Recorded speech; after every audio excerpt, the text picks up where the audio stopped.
The rain was falling in thin, cold needles, one of those late evening drizzles that turned everything gray, muting the city into a blur of headlights and footsteps. Officer Ryan had almost finished his shift. He was tired, hungry, and ready to go home.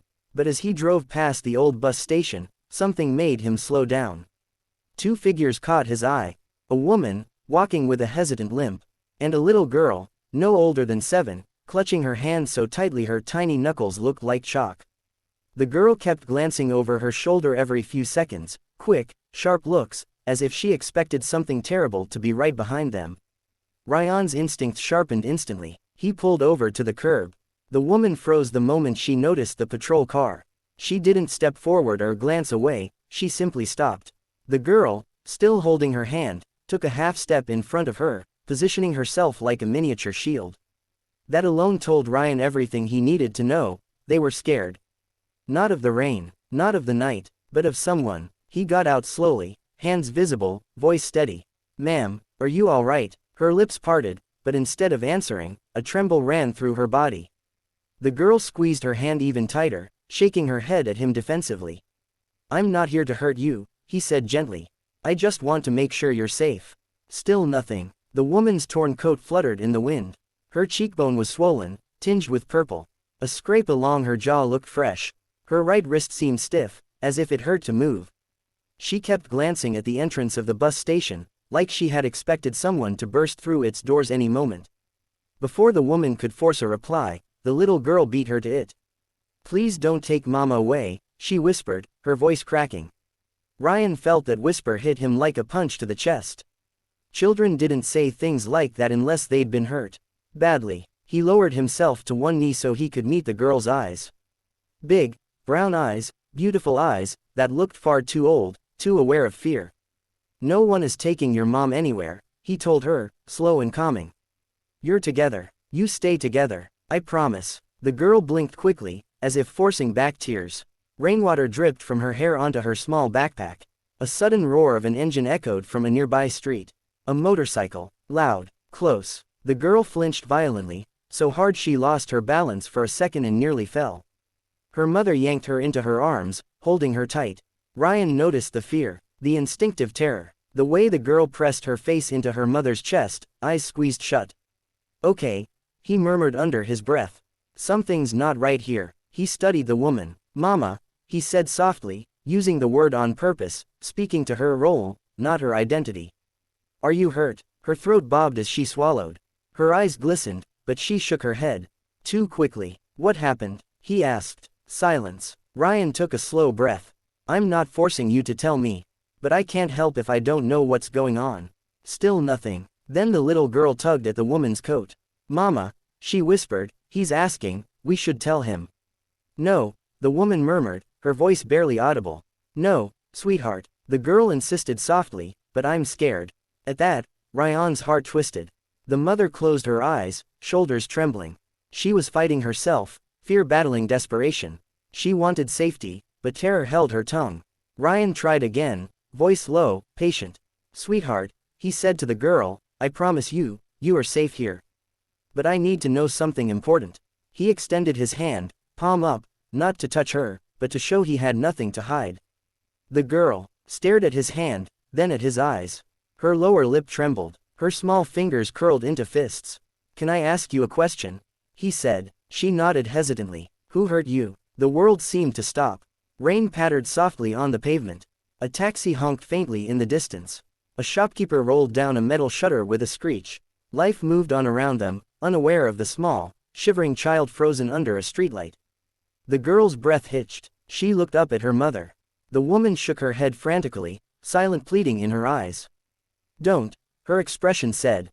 "Don't tell him. Don't make him angry." That fear confirmed something for Ryan. Whoever had hurt them, still had control over them, still frightened them to silence. The girl's chin quivered, her eyes filled with tears that finally overflowed and ran down her rain-spotted cheeks. "I don't want him to come," she whispered. "He won't," Ryan said firmly. "Not if you tell me who he is." The mother let out a strangled noise, half sob, half begging breath. "Please," she whispered, "please don't, he'll find us." "Not if we know who to protect you from," Ryan said. The wind blew a strand of wet hair across the child's face. She brushed it away with trembling fingers. And then, something inside her broke. She leaned closer to Ryan, almost whispering into the space between them. It was Uncle Jamal. The mother collapsed against the bus stop bench, burying her face in her hands. A sob tore from her chest, raw, full of shame and helpless rage. Ryan felt ice slide down his spine. Uncle Jamal, he repeated, just to confirm. The girl nodded. He hurts Mama too, she added softly. But she says to stay quiet. The woman shook her head desperately through her tears. I didn't want him to hurt her more, she cried, voice cracking. I didn't know what else to do. Ryan's jaw clenched. Rage simmered in him, but he kept his tone steady. You both did nothing wrong. The girl reached for her mother again, clinging to her sleeve. Another sound of a distant motorcycle drifted through the street.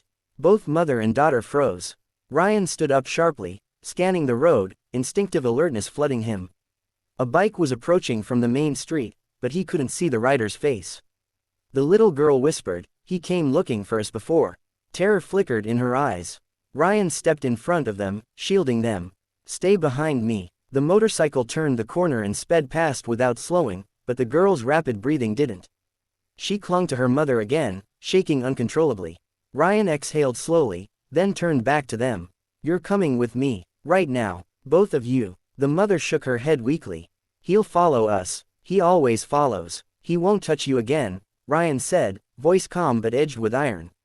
You're under my protection now. He guided them toward his patrol car. The girl held her mother's hand tight again, but this time, she didn't hide behind her. Instead, she looked at Ryan with a fragile flicker of trust. Something had shifted, and without realizing it, that night, the night of rain and fear and whispered truths, had just set off a chain of events none of them were ready for. But it had begun. Their lives were about to change forever. Long after the girl whispered it, like a dark stain that couldn't fade no matter how much rain fell on the pavement. Ryan had heard hundreds of names during his years on the force, some dangerous, some petty, some sad. But the way this little girl said that name, broken, shaking, terrified, made his stomach tighten. He guided the woman and her daughter into the patrol car, double-checking the locks before he even started the engine. The little girl sat pressed against her mother's side, clutching the seatbelt as if she needed something solid to hold onto. Can I ask one thing? Ryan said gently as he began driving. The woman flinched. Please, I can't talk much. If he finds out, he won't, Ryan reassured her, his voice steady, deliberately calm. But I need to understand why you didn't come to the police earlier. The woman stared out the rain-streaked window, voice trembling. He said he'd kill us if we told anyone. The little girl whispered, he said he'd break Mama's bones. Ryan's grip tightened on the steering wheel. He forced himself not to react visibly, not in a way that would frighten them more. Not anymore, he said. He turned left at the traffic light, heading toward the station. But halfway there, the girl stiffened, her breath catching in her throat. Mom, she whispered, pointing through the rear window, that's his bike. Ryan's eyes shot to the mirror. A dark motorcycle, same shape, same deep, rumbling engine, same tinted visor, and it was following them. The mother grabbed her daughter tightly, voice cracking. Please, please don't let him get her. Please, he won't. Ryan flipped on his lights but didn't slow down. He turned sharply onto a narrow side street, then another, zigzagging through small residential lanes. The motorcycle tried to keep up, but Ryan was faster. Sharper. He'd been trained for exactly this. Still, the bike kept appearing in the mirror. Too close. Ryan grabbed his radio. Unit 12 requesting immediate backup on eastbound Rafiq Lane. Suspect attempting to pursue vehicle. Possible abduction and assault case. Block exits now. The response was instant. We hear you, 12. Units on the way. The girl curled into her mother's lap, shaking uncontrollably. Her small fingers dug into the woman's shirt as if afraid she would be snatched away any second. It's okay, Ryan told her, eyes still on the mirror. I see him, and he's not getting anywhere near you. The mother sobbed quietly, not out of fear, but out of everything she had held back for too long. Near the end of the street, two patrol cars screeched into position, forming a blockade. Officers spilled out. One pointed directly at the motorcycle. The rider hesitated, then tried to turn around. But another patrol car cut him off. Within seconds, officers had him dismounted, helmet ripped off, hands cuffed behind his back as he shouted curses and threats. "That's him," the girl whispered, burying her face again. The woman covered her mouth, tears streaming silently. "He can't help where they're taking him," Ryan said. "He won't come near you again." He meant it, and deep down, both mother and daughter believed him, just a little. Back at the station, Ryan escorted the girl and her mother to a quiet room near the back. The walls were painted a warm beige, with soft lighting and cushioned chairs, one of the safe rooms used for victims of trauma. The girl climbed into one of the chairs, hugging her knees.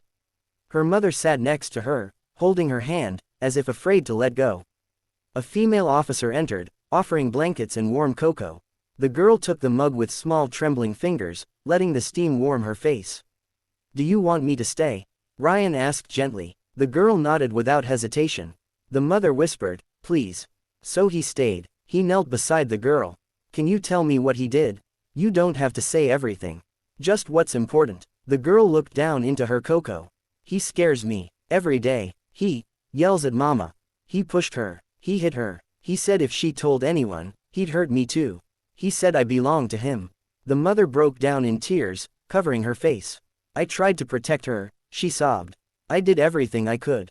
I stayed quiet. I obeyed him. I thought it was the only way." Ryan put a gentle hand on her arm. "You kept her alive," he said. "You did more than you think." The girl sniffed and wiped her eyes. "Do we have to go home with him?" "No," Ryan said. "You're not going anywhere near him ever again." "Really?" she whispered, as if scared to believe it. "Really?" he promised. A soft knock at the door made the girl jump. An officer peeked in. "We have him in custody. There's evidence on his bike and on his phone. This is going straight to prosecution," she reported. The mother visibly sagged in relief, or exhaustion. "Maybe both. Thank you," she whispered, barely audible. Hours passed. Paperwork, statements, signatures. Ryan stayed with them through all of it, explaining everything slowly, making sure they understood their rights and options. A social worker arrived, gentle and warm, assuring the mother she would be placed in a protected shelter. The girl leaned against her mother's arm, exhausted but safer than she'd been in a long time. As they prepared to leave, the girl walked up to Ryan, her small shoes squeaking softly on the floor. She tugged lightly at his sleeve. He knelt down, smiling softly. "You okay?" She nodded. "Yes. But, can I ask something?" "Of course." She looked down at her shoes, then back up at him with shy, grateful eyes. "Can you be the one to take us there? To the safe place?" Her request stunned him, a small voice asking for something so simple, yet so heavy with trust. Ryan nodded. "Yes, I'll take you." The girl wrapped her arms around his neck in a tight, sudden hug. He felt her trembling, but it was different now. Not terror, relief. "Thank you," she whispered. "You listened." He hugged her back carefully. "You were very brave." When she let go, she seemed lighter, as if she'd finally put down a weight she had been carrying far too long. The ride to the shelter was quiet. Peaceful even. The city lights glowed softly outside the windows. The rain had stopped, leaving the streets reflective and calm. The girl rested her head on her mother's lap, eyes heavy. The woman stroked her hair gently, whispering words of comfort, healing, hope. When they arrived, the social worker met them again at the entrance. The building was warm, lit, welcoming. A place built for safety. The little girl slipped her hand into Ryan's one last time. "Are we really safe now?"